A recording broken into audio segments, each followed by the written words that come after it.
Hey Raghunath, tell everyone about our Patreon community. Sure, Kostuba. The Wisdom of the Sages Patreon community is an incredible online yoga resource. If you like the type of yoga wisdom and culture we share on the show, then our Patreon community is a great next step. This is a listener-supported podcast, and any level of sponsorship will unlock a wide range of live and archived classes, talks, and even workshops.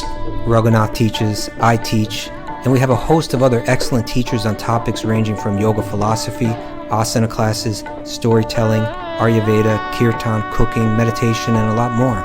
We even have an incredible online Bhakti 12-step recovery group. So if you want to check it out, go to patreon.com/wisdom of the sages. All right, let's get it on. Om Namo Bhagavate Vasudevaya. Om Namo Bhagavate Vasudevaya. Om Namo Bhagavate Vasudevaya.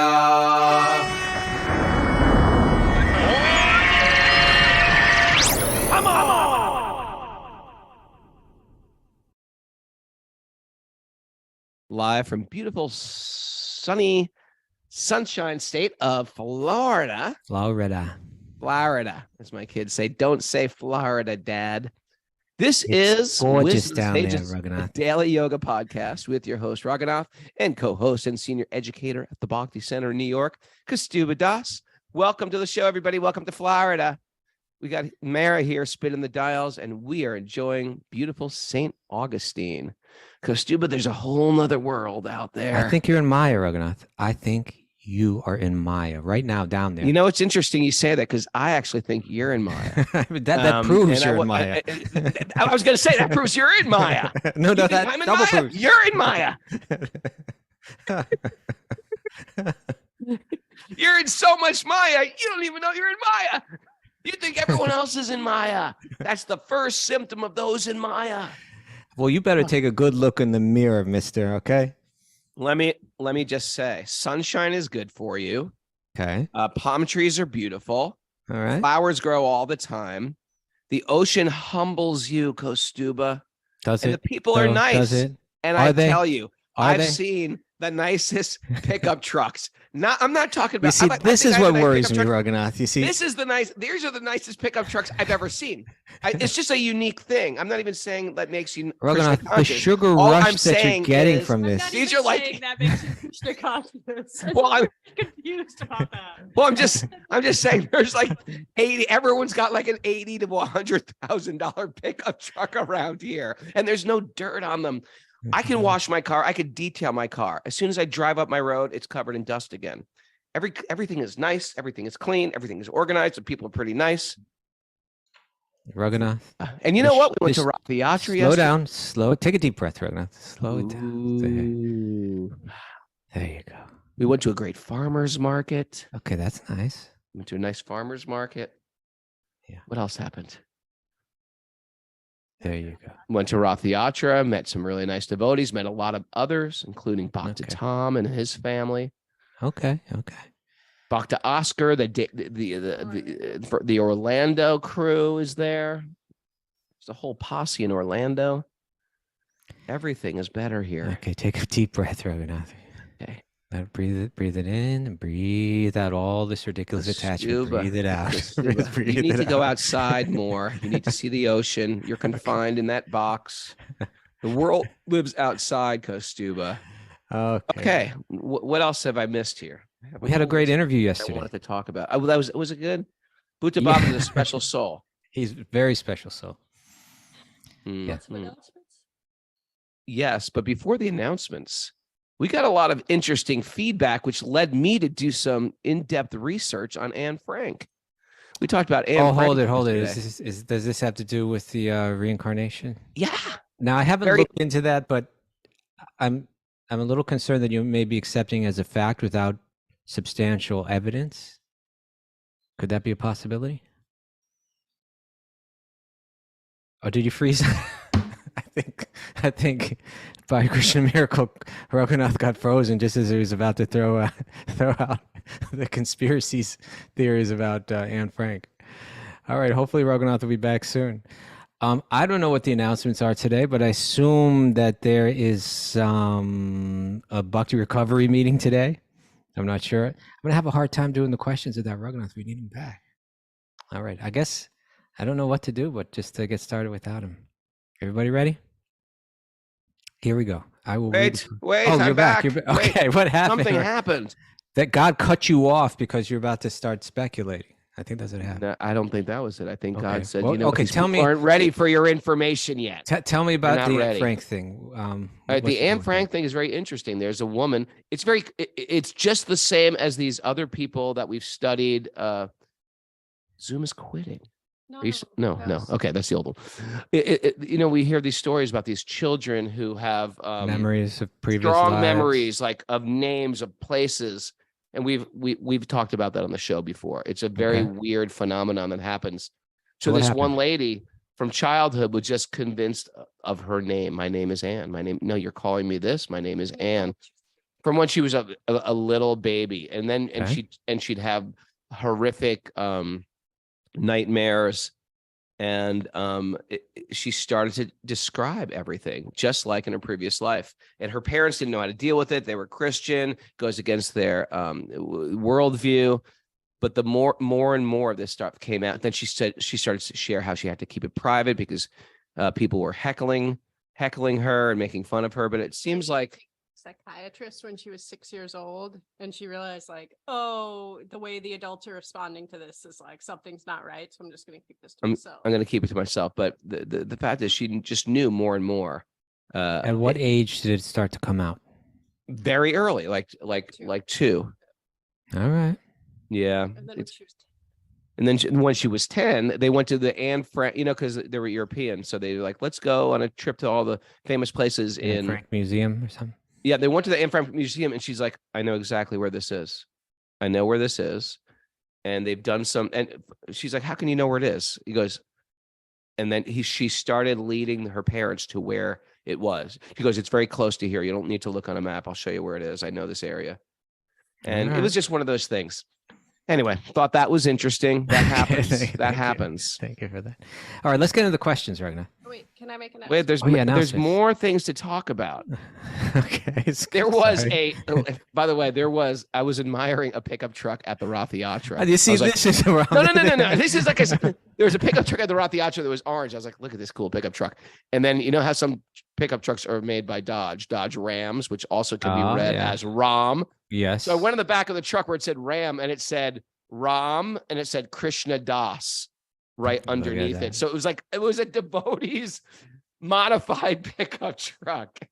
And it was orange. And it was orange, like a sannyasi. I think all sannyasis or any brahmacharis should get as a gift for lifelong vows a modified pickup truck. What do you think about that? I'm not even going to dignify that with an answer. Mara, what are the announcements? They have to get around. Hope gets a car. For announcements, we have Bhakti recovery group meetings today at 9:30 a.m. and 7 p.m. And also, we want to wish a happy birthday to Lori Pag. Hey, Lloyd Pag. Where's the chief? Is he whipping up a cake right now? What's going on? He's making breakfast. Oh, what about Christina Om Namo Shivaya? Oh yeah, Christine Om Namo Shivaya got married. Happy marriage. Congratulations, happy marriage. That is great news. And they got married very close. I missed her. She was very close, but I'm going to see her. Okay. But I want to say next week in Alachua, I put it on my Instagram stories. I'm doing a program in Alachua. So if you want to know, you can direct message me, or I'm going to put it on my Instagram stories because it's at a private home, but it's sort of like a community potluck. Raghunath Yogi is my Instagram handle. Okay, let's get into these questions, Mr. Kostuba. Today's Q&A day. If you're new to this, if you're listening to on Zoom, we do questions every Saturday or Sunday. Yeah. But today is Sunday. So that counts. That counts. Ready? Yeah. This is from Nadia. Nadia is a Sage Group leader. She's a longtime Zoomer and longtime other. She's a Zother.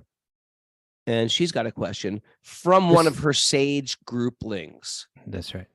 We call them sagelings, grouplings. That sounded weird. Here's a question from somebody in the group. Question is, if we are to live by the Shastra, that's like the sacred literature, Okay. and follow the guidelines shared by Prabhupada and the Shastras, the sacred literature, why are some people putting them aside as time and circumstance? Right? They'll say like, well, this is for a particular time. It's not for now. This is for particular circumstance. It's not for now. While others say, no, no, no, no. Those words are teachings and as strict as rule. Those have to be followed strict to the rule. Right? It seems like people are just doing whatever they want. Do we simply do our best in all scenarios? And if we quote sin, is it okay because we're just doing our best? I've noticed conflicting information from leaders and in temples where it seems the only thing everyone can agree upon is vegetarianism. Actually, they don't agree on that. Some people say veganism, and everything else is time and circumstance. I would love some light shed on this to help me understand. Nadia. This is from Nadia. Okay. Or from her sageling. Mm-hmm. You want to start? You want me to start? What do you want to do? I can say something about it, and I can pass it. I said, we have to be careful with understanding the difference between reasons and excuses. Oh, okay. What do you think about that? There's certain reasons that we do things, and then there's certain excuses we make. And it really sort of boils down to how much can I act. For example, there's a reason that I'm not in the UFC this year. There's a reason. There's a reason why I'm not a general in the United States Army. There's a they won't take me. They won't even take me as a buck private. There's a reason. There's a reason that they physically won't allow it to happen. I'm not talented enough for this. Whatever. And then there's that sometimes has something to do with the time, place, and circumstance. Yeah, and then there's an excuse. Well, and we should understand the difference between those two. And to the degree that you can turn the dial on excuses, we start to up our game. And that comes from either just being very determined or associating with people that are determined and focused, and ultimately getting some higher taste for Krishna, because that actually helps us behind the motivation of the austerity. Because in our tradition, austerity isn't the goal anyway. Love of Krishna is the goal. And then when we have love of Krishna, then we want to perform the austerity. Then it makes sense. Does it make sense? That makes sense to me. Yeah. That makes sense. Yeah. So yeah. And also we got to understand we are all different. We are all cut in very different ways. And when you do read sacred literature, you realize, yeah, there are people that are all different types of intelligent, different types of covered with. Some people are born in this world riddled with desires. Some people are born in this world very materialistic. Some people are born in this world very soft, very saintly, very connected. And some are obsessed with trucks, Mara says. But my point is we're all different also. And that's why when you study the Vedas, there's a little bit of something for everybody.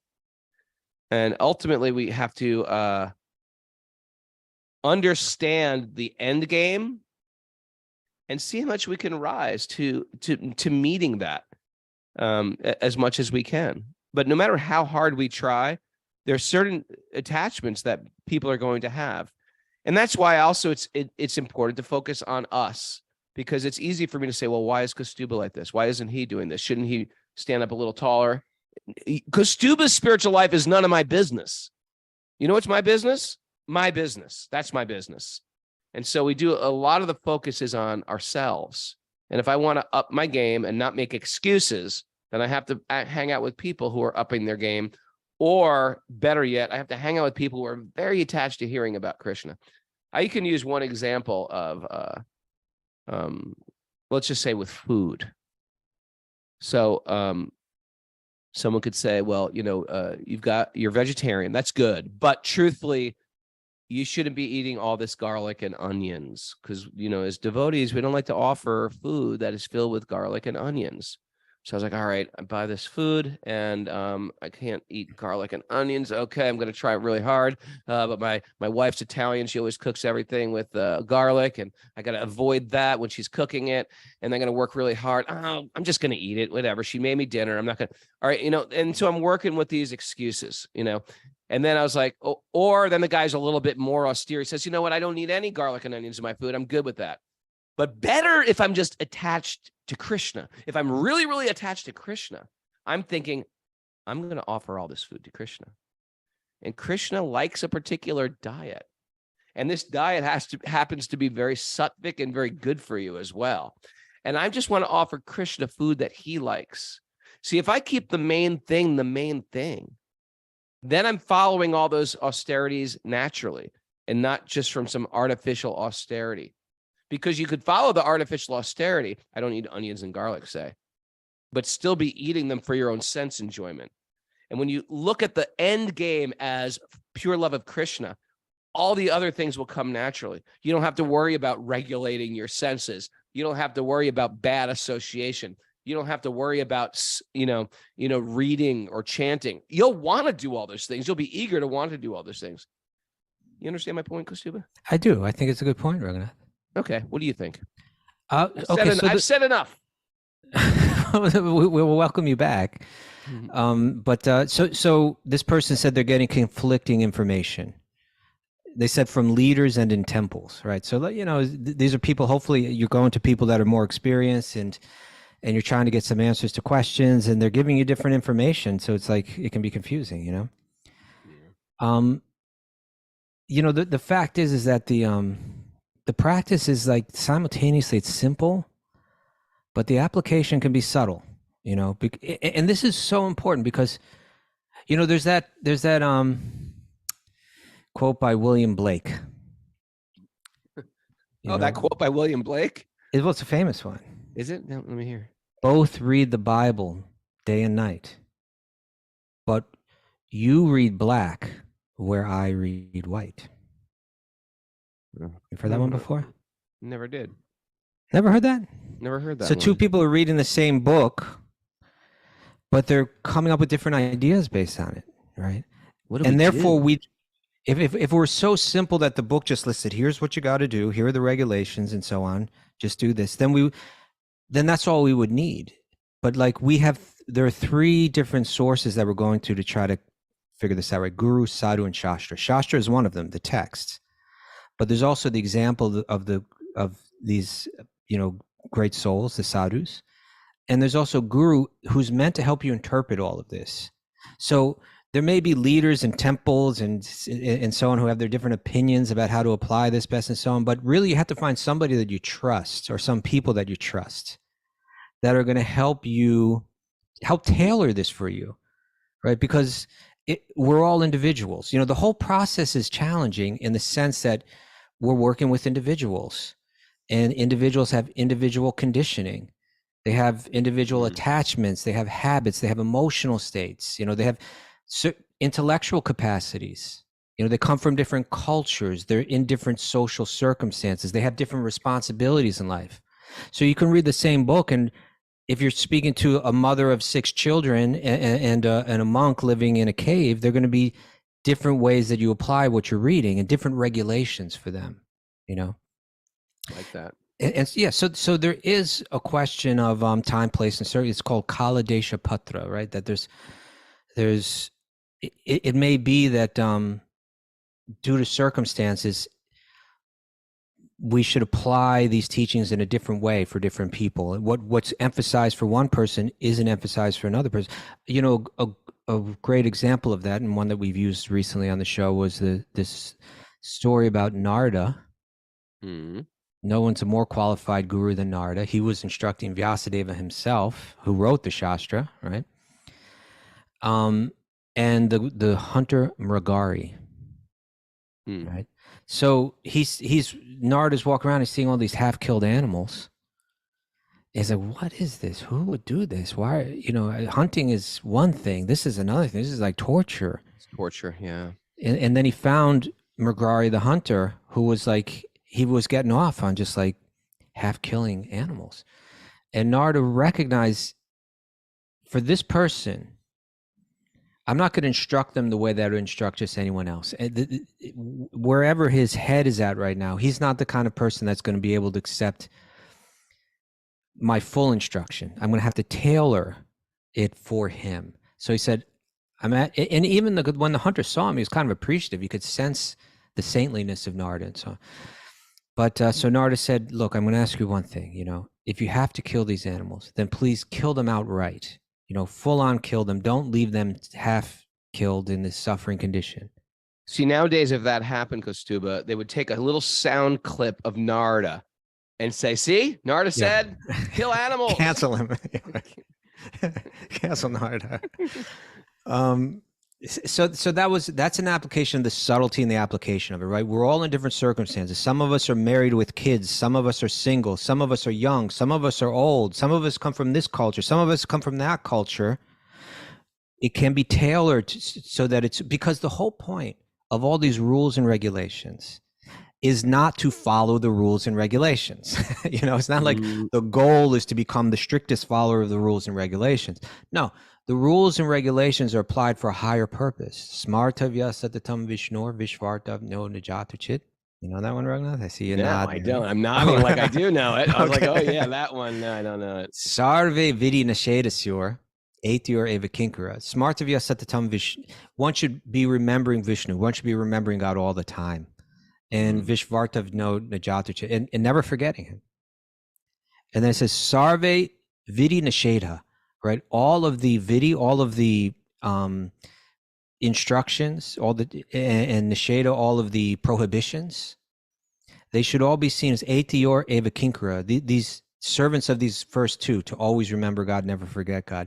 They're the kinkara. They're the servants of these. So the rules and it's when we come to any quote unquote religion or spiritual path.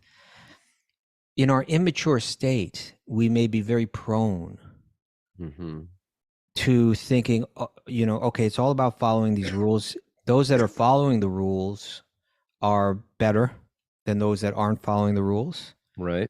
We realize the person following the rules most strictly is the most deeply spiritually advanced.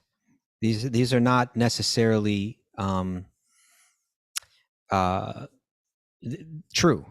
It doesn't necessarily, the following these rules is meant to get us to a point where we're always remembering, where we're conscious of God, where we're not forgetful, where we see God through everything. That's what these regulations are meant to get us to that point. And how they apply is, it's almost like a doctor with medicine. We have to find out this person in their circumstance, what applies to them best. So it may be that how we apply the teachings of the Shastra, we may adjust them according to Kala, Desha, Patra, according to time, place, and circumstance. And that may be the reason for this person's conflicting information. Or, as you were mentioning, Raghunath, there's also like the possibility that it has to do with insincerity, right? Because it's hard for people to say, if I have a hard time following a particular regulation, I may rationalize it. I may come up with a reason why that doesn't apply to me, or why that should be understood in another way, or why that's no longer valid, or, I may begin to try to create my own philosophy around it, Yeah. Excuse, yeah. Yeah. And so the discrepancies that this person's experiencing, they could be due to either of these. We don't know. We don't know. That's why it's so important. And this is what gurus are meant to help one do, right? To help to take these teachings, take these practices, take these regulations, and help tailor them to a person's psychology, to a person's circumstances, so that they will be effective. That's the whole point, right? So that they're effective in bringing our mind in a mood of love towards God, and through God towards every living being. And so, honestly, I can sympathize with this person. I could walk into a Hare Krishna temple and meet the most insightful person I've ever met in my life, and receive spiritual instructions that go so far beyond what I might have gotten anywhere else, in terms of its clarity, in terms of its logic, in terms of its effectiveness. Or I might meet someone that totally just like doesn't know how to apply it at all. But they're in the dress, even they've been doing it for many, many years, you know, and they've got this position in a temple. It doesn't guarantee that they're going to be able to really help you. So you have to search out, you know, someone that you recognize the way that they live, the way that they speak, the consistency in it all, the clarity in it all inspires me and makes me want to be more like them. Try to find someone like that and let them help you figure out how these regulations can best be applied in your own life. That's my thought. I like it. I like it. So I hope that's helpful. That's the way. I like You it. see, you went down there to Florida. It's Raghunath. amazing that these songs got so big. Yeah. What a dumb song. Okay, next. Next question. I'm going to read it to you, Raghunath. You Who ready? sang that? I'm not going That's to the tell way. you. I know exactly who it is. But You do? Just Yeah. tell me. I'm not going to tell you. I'm not going to look. Oh, But I'll tell you. CC, Well, I'll tell you. Krishna CC and the- consciousness. It's Casey. Casey and the Sunshine Band. That's right. That's the way. Okay, Raghunath, enough. I like This it. is coming from Yuli Okay. in Israel. Ella knows Yuli because Ella's going to be mentioning They her. know each other. Okay. Yuli says, "My name is Yuli. I'm a 30-year-old man from Israel. I've been trying to practice Bhakti yoga for the last 7 years, and with lots of ups and downs. It can be challenging. Well, you're trying to practice means you're practicing. It doesn't mean Okay. like you're going to like, it's not a club you join, then you're in, everything's perfect. We're all in practice. Yeah. Yeah. Okay. I started to listen to your podcast on YouTube from the beginning from time to time. But lately I've been listening every day for a few hours daily. It's addictive. Probably thanks to the inspiration of Ella when she came back from your retreat in India. That was just this past January, right? Well, Ella's good. yeah. We did a show with her, right? It was called I Will Not Be Groomed for Cruelty. Ella spoke on that show. Remember that? Very good. It was Love very Ella. touching, moving, what she shared. Okay, I want to really thank you guys for what you're doing. Thank you. You are bringing Bhakti in a very unique way. I love your simplicity, your sense of humor, and how you Mhm. combine this with a great depth of knowledge that I can hear comes from your heart. Because of this, I want to ask you a question. Okay, here's the question. Ready. I heard once from a devotee that one of the most dangerous obstacles of Bhakti is false Bhakti. Wonder who said that. Sheep's wolf in sheep's clothing. I will be happy to hear from you about your experience and how we can find this in ourselves and in our association. I believe that a lot of us found this knowledge, the truth, and the purpose of our life, but because we are coming to this practice with a bag full of wishes, all kinds of desires, attachments, right? There are not. What's so funny? I've got extra luggage. Okay, Got bag. extra You got a luggage. bag full of wishes over here. I'm over, what's it called when you have too much baggage? Overweight luggage of wishes, desires. Gonna have to pay a fee. Yeah, that's a good analogy. You got to pay the fee in the material world. You do. Okay, I believe that a lot of us found this knowledge, the truth, and the purpose of our lives, but because we are coming to this practice with a bag full of wishes that are not necessarily connected to Krishna, those motives, they can still cover our deep will for bhakti and become the goal of our practice without even being aware of it. You got that? Yep. Okay, so like I've got these get it. material motives, but they're in the guise of bhakti.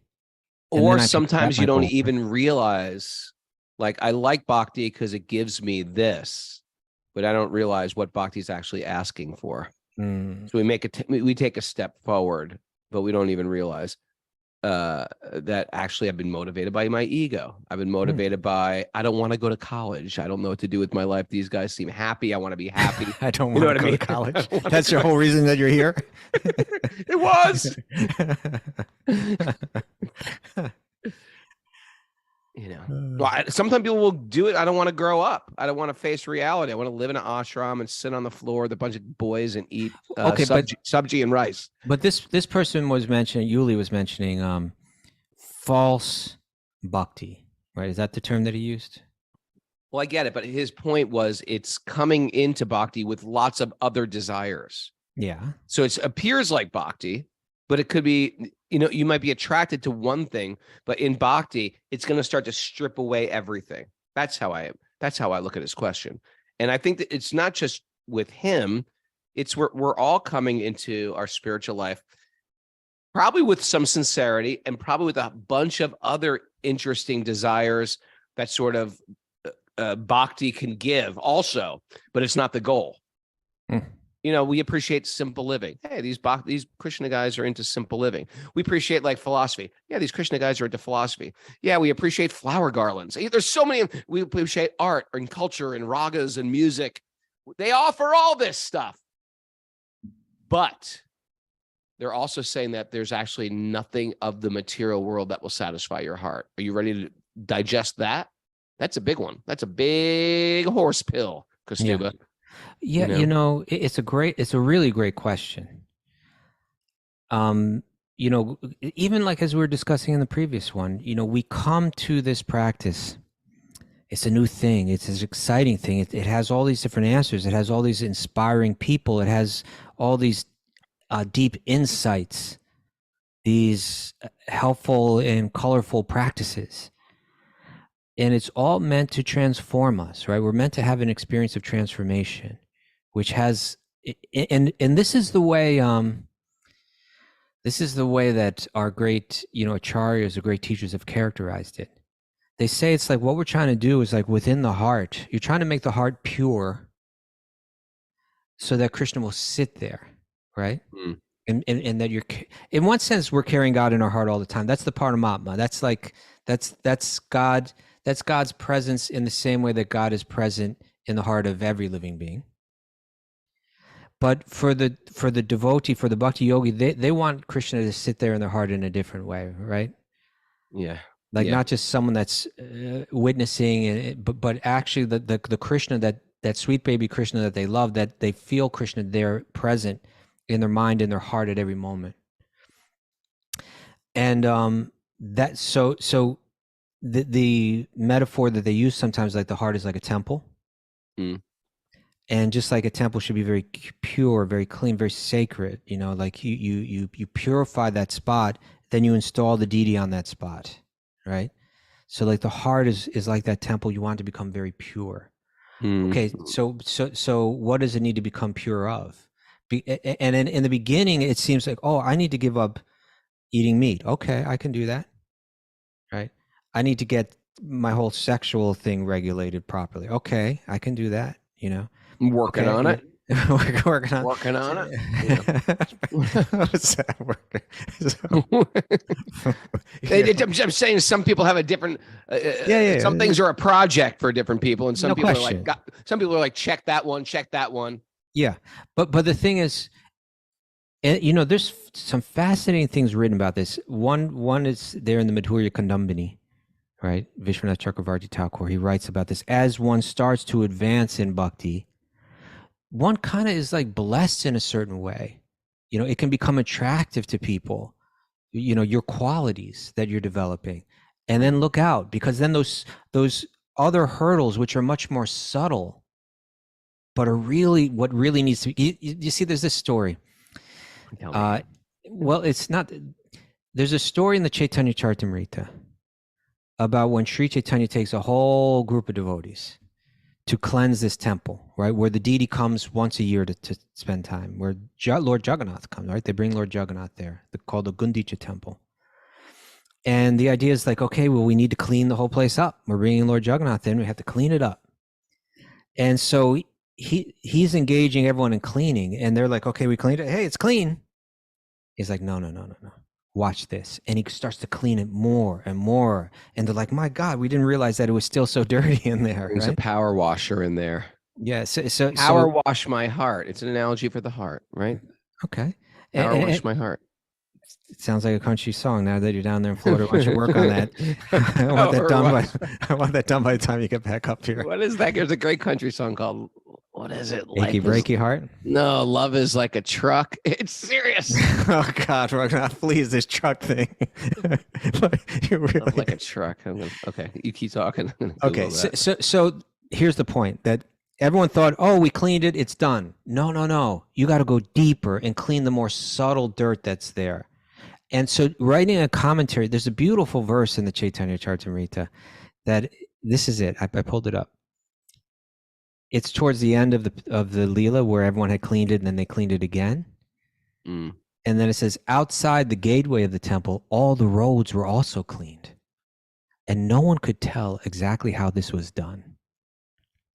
Right? It's like the desire to get to become, to completely purify the temple, you know, somehow manifested that everything. And then in the commentary to this, Srila Prabhupada goes to Srila Bhaktisiddhanta Saraswati Thakur's commentary on this verse. And there you get a masterpiece of writing, right? There you get like this, he goes into detail about how one really needs to cleanse the heart. And then he goes into detail about what is the subtle, what are the subtle contaminants that, you know, that contaminate our heart. And he mentions different ones, right? He mentions kutanati, fault finding. Now, I'm gonna highlight a couple of these. I'm gonna mention 6, but 2, I think.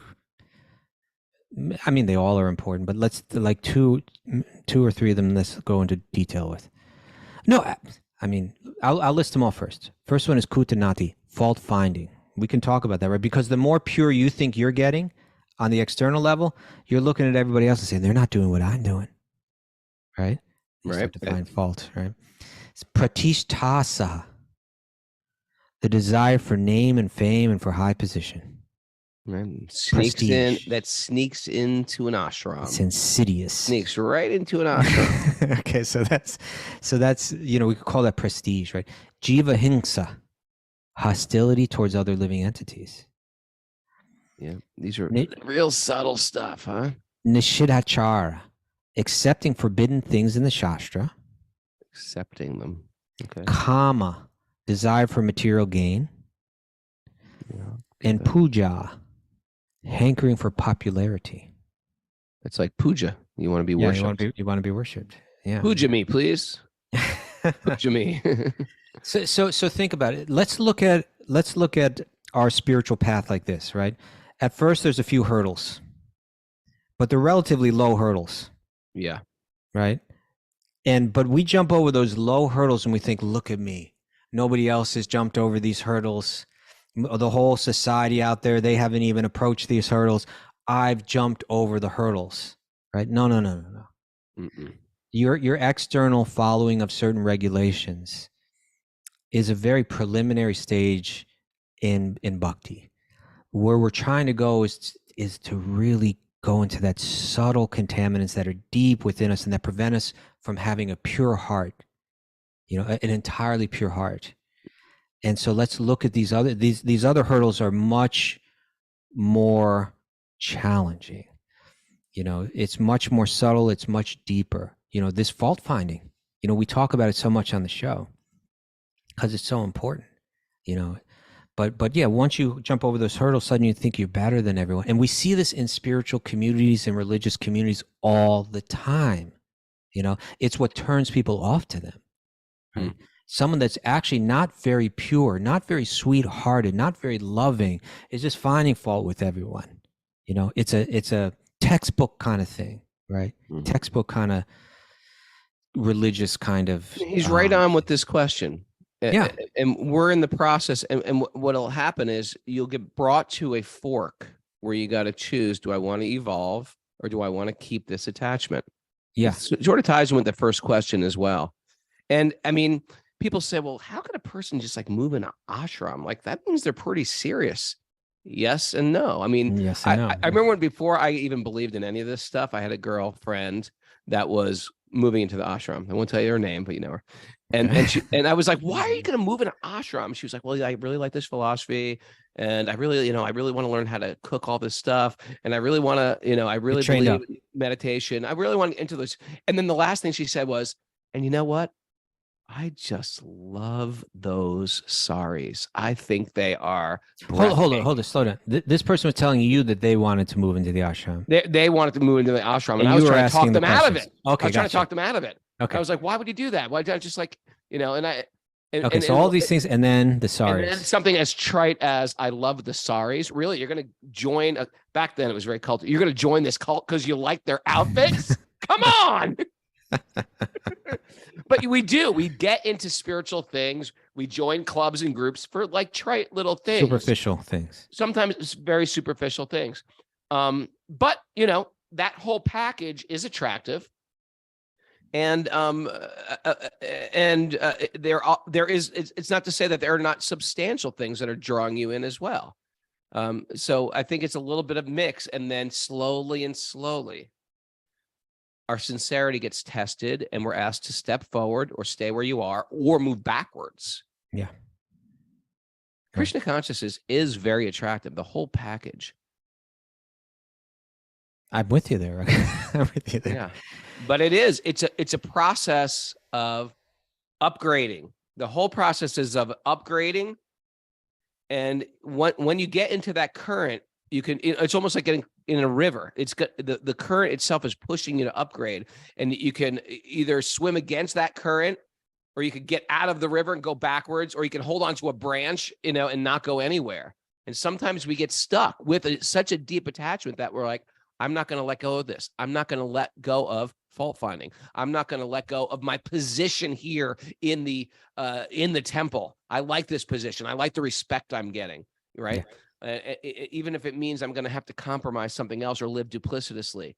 These are all super important things, and they will be put in front of everybody's faces for them to face off with their demons. And they're not tricking anybody. And they're not tricking anybody. Or they might trick some people, but they're not tricking God. They're not tricking God. That could be a country song too. They're tricking anybody, but you're not tricking God. That is a country, yeah. but yeah, as the way that it plays out in the cleansing the Gundicha temple story, was that it was so subtle that they didn't know that it was dirty. Right? They thought the place is clean. Right? And that's the way that we are. I'm pretty good. I'm pretty good. Look around. It's not even I'm pretty good. I'm better than everyone. Like even he describes Vishwanath Chakravarti Thakur describes this in his book Madhurya Kandambini. And he says like here are the typical stages that one goes through, right? And one is called Utsaha Mai, right? Which just means like with utsaha, with enthusiasm, I think I'm better than everybody. I've started to follow a few little regulations in life, and I'm really convinced. And I know I've been there myself deeply, Yeah, because I was talking about this not long ago on the show. How about when you mute me? Is that one of those times? No, not at all. That's very necessary. That's a whole different thing. Sarah's laughing back there. No, but I remember when I was a monk, and I was brand new, but I said, look, this is what I'm doing. I've recognized the illusory nature of this world. I've recognized the illusory nature of material enjoyment through human relationships that plays out and how people become controlled by that and manipulated by that. I've recognized developing Krishna Bhakti is the most important priority in life. I've given my entire life to it. I've walked away from everything. And I'm engaged 24 hours a day in devotionals. There is proof that I'm more spiritually advanced than other people that aren't. Even if they've been practicing this for much longer than me. But look at them. Look at how they're becoming diverted into marriage, into business, into all these different things. That's proof that I'm more spiritually advanced. It's a material calculation, and it doesn't add up in the end. Because really what we're looking at is look into the heart, right? Am I fault finding? Do I have a desire? I remember once back in those days when I was a young monk, I remember another young monk, he looked at the sannyasis and the gurus and he said, he was really brand new, Right. And he said, I want to rise to that position as quickly as possible. Right. In other words, it wasn't the qualities of those. It was the position, right? He saw like that's the position that I'm aiming for. Where really, we haven't really entered deep into bhakti until we're free from the desire for name and fame and high position, right? But he didn't recognize that was a contaminant within the heart. He just saw it, So these things, pratishta, puja, the desire for popularity, the desire for prestige, the desire for position, these are some of those things that Yuri, I think, these are some, I recommend, Yuri, that you read that commentary. It's the commentary to Madhya Lila, Chaitanya Charitamrita, Madhya Lila 12:135. It's so insightful. And his question is like, well, how exactly did he frame it? Like, what do we do with this? Or how do we deal with it? You really, it's sometimes those how-to questions, the answer is always the same, right? Associate with people that are like this, and keep practicing steadily. So that's there. But one has to become a little disgusted with whatever's still there, still there within one, and that feeling can help one walk away from it. And sometimes that very thing gets ripped away from you, and you're left to deal with that pain, which is that's also interesting, horribly right? beautiful. That's that's another thing, right? Like sometimes we see someone lose their position of prestige, lose position of prestige, lose their wealth, lose their beauty, lose their right. It happens all the time. And we may look at them and kind of like think, like, let's say someone has a certain position in a spiritual society, and then for whatever reason they lose that position, right? Due to some mistake, some behavior, some circumstances. And we might within our own heart kind of be like, well, just look at them. Just look.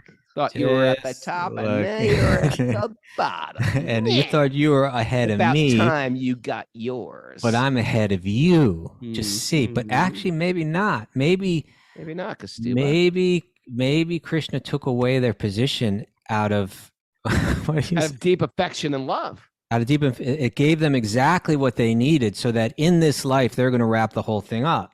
Yep. That's how this game works. And that's why what you said earlier is so important. Their spiritual life is not my business. My spiritual life is my business, right? I'm not here to judge them, Yeah. Important stuff, Raghunath. I know. I just want you to remember to be humble. Okay? Okay. Thank you. Oh, look who's back. It's Mara. Where were you? On holiday? Okay, I think we got one more question. Do we have time for it? Should we try to squeeze it in? No, it's a big long question. Actually, I don't think we can do it. I got a short one. We got a short one. No. Really? Unless Mara has a question. Mara, you got a question? No. What, you know everything? Why do you have no questions ever? Mara, I read her the Bhagavatam before this whole podcast started. I'd read to this woman every day, and I was like, "Do you agree with? Why aren't you asking any questions?" She's just like, "It makes sense." What was your answer? I'm like, I don't know. I just like you. I just like you. Well, I was like, I don't know about a lot of this stuff. Did you believe it? Did you believe it? Not from the beginning, no. I was like, what did you believe? You got to give her the mic. Turn the mic over. What did you believe, Mara? I believed he can do handstands. He's pretty cool. It's all about you, Prabhu. Come for the handstands. It's all about you, Prabhu. Oh, ouch.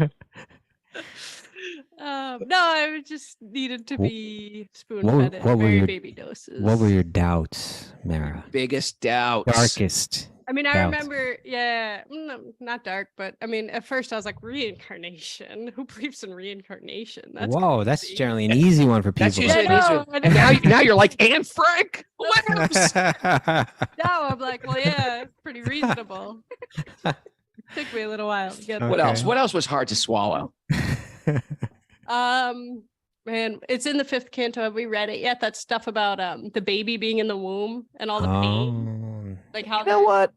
I thought I heard about that too. I was like, yeah, I never thought of it like that. That'd be tough in there. Probably doesn't feel great to be confined. Yeah. Upside down, squeezed in. Especially because the narrative we have is it's incredible. It's the softest, warmest place to be. The softest, cuddliest. It's like being wrapped up in one of those Snuggle blankets. What are those called?